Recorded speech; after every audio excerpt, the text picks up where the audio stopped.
ஐயனார் துணை புதிய எபிசோடில் என்ன நடக்க போகிறது.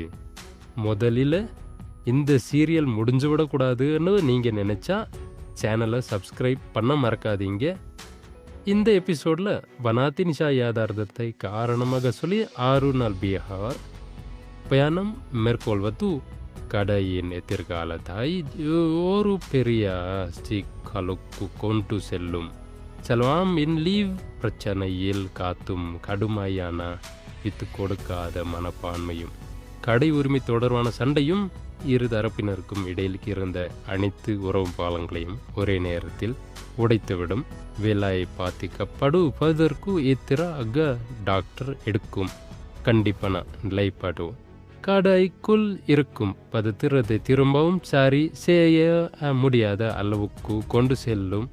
கணவனின் காந்த காலத்து ஃப்ரில்ட் மெசேஜ்கள் ஒவ்வொன்றாக வெளியில் வருவது நிலாவின் உலகத்தையும் அவளது உணர்வுகளையும் ஒரே நேரத்தில் புரட்டி போடும்.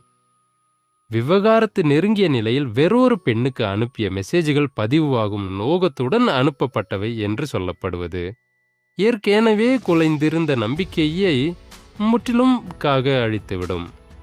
நிலா இந்த பொய்யான அம்புவேலி பாத்தை நம்பி தன் கணவனை மன்னித்து விடுவாளா என்பது பார்வையாளர்களிடையே பெரிய விவாதத்தையும் இரு தரப்பு கருத்துக்களையும் உருவாக்கும். அனைத்து ரகசியங்களும் போய் கழும் மேசையில் வைக்கப்பட்டு நடக்கும் இந்த பெரிய முதல் ஒவ்வொரு கதாபாத்திரத்தின் விதியையும் என்றிருக்கிற மாதிரி அமைக்கும். ஆம் நண்பர்களே, இன்றைய ப்ரோமோ இவ்வளவு தான். ஐயனார் துணையின் தொடர்ச்சியான தகவல்களுக்காக சேனலை சப்ஸ்கிரைப் செய்ய மறக்காதீங்க.